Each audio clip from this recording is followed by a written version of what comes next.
Hello friends, welcome back to my channel Madhur से। I am your health care friend and my name is Rachna Datta. आज हम इस video में बहुत ही इंपॉर्टेंट टॉपिक के बारे में बात करने वाले हैं। हम बात करेंगे कि उन महिलाओं की जिनका जो ड्यू डेट है वो क्रॉस हो चुकी है, यानी कि उनका 40th वीक कंप्लीट हो चुका है। उनका या तो 41 वीक चल रहा है या 42 वीक चल रहा है या तो 40th वीक कंप्लीट होने वाला है। तो ऐसी जो महिलाएं होती हैं जो डिलीवरी करने वाली होती हैं, बेबी को डिलीवर करने वाली होती हैं, बहुत ज़्यादा कंसर्न होती हैं क्योंकि बहुत सारी महिलाएं एक तो थोड़ी शाय होती हैं या वो डिस्कस नहीं कर पाती डॉक्टर से कि क्या कुछ सावधानियां हमें रखनी चाहिए, या इग्नोर करती हैं कि अब तो ड्यू डेट आने ही वाली है, क्या करना हमें डॉक्टर के पास जाके, सब कुछ ठीक चल रहा है।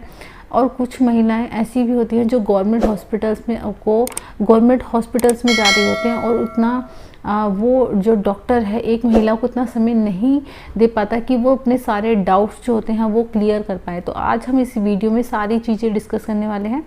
इस वीडियो में बताने वाले हैं कि क्या कुछ सावधानियां, अगर आपका 40th वीक कंप्लीट हो चुका है तो क्या कुछ सावधानियां आपको रखनी है और क्या हो सकता है अगर आप वो सावधानियां नहीं रखेंगे। तो चलिए वीडियो स्टार्ट करते हैं। देखिए, जो महिलाएं होती हैं जो कि प्रेग्नेंट होती हैं और उनका एक चीज़ रहती है कि अगर समझ लीजिए 100% महिलाएं प्रेग्नेंट हैं तो उसमें से 70% जो महिलाएं होती हैं उनकी डिलीवरी जो होती है वो ओवर ड्यू से पहले ही, यानी कि ड्यू डेट से पहले ही हो जाती हैं। इनमें से जो 30% का रेशो रहता है, इनकी वो महिलाएं होती हैं जिनकी डिलीवरी जो डेट है, डिलीवरी जो ड्यू डेट है वो क्रॉस हो जाती है, यानी कि उनका 40th वीक कंप्लीट हो जाता है, उनका 41 या 42 वीक चल रहा होता है। तो इस तरीके की महिलाएं भी होती हैं। अगर आप भी उनमें से एक महिलाएं हैं या 40th वीक चल रहा है तो ये वीडियो आपके लिए बहुत इंपॉर्टेंट हो जाती है। देखिए, इस समय में प्रिकॉशंस लेना बहुत ज़्यादा इम्पॉर्टेंट होता है। क्या कुछ चीज़ें रहती हैं, देखिए जब आप 40th वीक कंप्लीट कर देते हैं, कंप्लीट हो जाते हैं तो बहुत सारी चीज़ें आपको ध्यान में रखनी चाहिए। देखिए, सबसे पहले इसमें होता है कि जो फीटल का प्लेसेंटा होता है वो उसको देखना चाहिए। जो फीटल प्लेसेंटा होता है उसकी एबिलिटी होती है कि वो बच्चे को ऑक्सीजन प्रोवाइड करता है और खाना देता है। लेकिन जैसे से उसकी जैसे से आपकी प्रेगनेंसी ग्रो होती रहती है, आपका जो ड्यू डेट है कंप्लीट हो जाती है, ओवर ड्यू होता है, तो उसकी जो एबिलिटी होती है वो धीरे धीरे कम होने लगती है, जिसकी वजह से जो बेबी है उसको पर्याप्त मात्रा में ऑक्सीजन और खाना नहीं पहुंच पाता। तो ये भी एक वीक पॉइंट हो जाता है आपके साइड से। दूसरा होता है एमनियोटिक फ्लूइड। जैसे जैसे देखिए बेबी जैसे जैसे ग्रो होता रहता है और स्पेस उतना ही उसके लिए कम होता रहता है, बेबी की ग्रोथ ज़्यादा होती रहती है और जो फ्लूइड होता है उसके जो मात्रा होती है वो भी कम हो जाती है। लेकिन ज़्यादा मात्रा में जो अगर वो फ्लूइड कम हो जाती है, ये एक मतलब ठीक साइन नहीं होता बेबी के लिए, क्योंकि उसकी ग्रोथ वहाँ पर नहीं सही से हो पाएगी और वो डिस्ट्रेस कंडीशन में पहुँच जाएगा, यानी कि बच्चा जो है डिस्ट्रेस कंडीशन होती है जिसमें बच्चा जो है सही नहीं कंडीशन में नहीं होता अंदर। तो ये रहता है।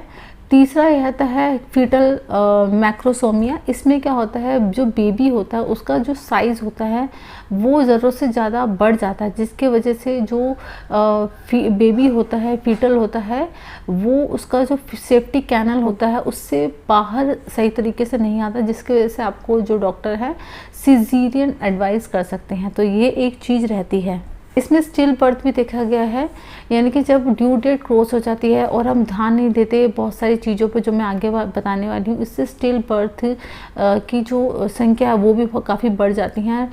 मैं इसका विटनेस हूँ। मैंने 2 अपने ही स्ट्रीट में स्टिल बर्थ की जो केसेस हैं वो सुने हैं। उनकी ओवर ड्यू हो जाने पर और उनका ध्यान ना देना बेबी की मूवमेंट पर और इनिशिएटिव जो एक्शन जो हमें इमीडिएट एक्शन लेने होते हैं वो ना लेने से उनको जो इस कंडीशन से को फेस करना पड़ा, जो कि बहुत ही ज़्यादा डेंजरस रहता है माँ के लिए भी।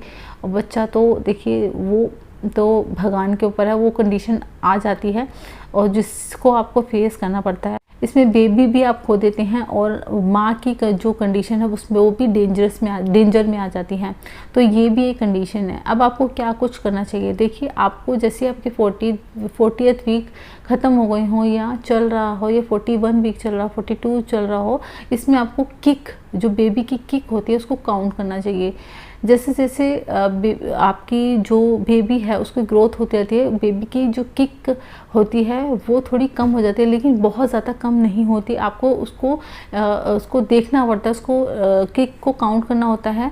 खासकर एक जो डॉक्टर आपको कहता है, जब भी आप अपनी मील लेते हैं, आफ्टरनून की लेते हैं या डिनर लेते हैं या ब्रेकफास्ट करते हैं, उसमें आपको कुछ भी तुरंत खाने के बाद आपको जो अपने लेफ़्ट साइड पर मोड़ कर उसको आपको उस साइड की तरफ लेट जाना चाहिए और आप बच्चे की किक को महसूस करना चाहिए। और डॉक्टर आपको बताते हैं कि किस तरीके से आपको किक को काउंट करना है, तो वो आप चीज़ कर सकते हैं।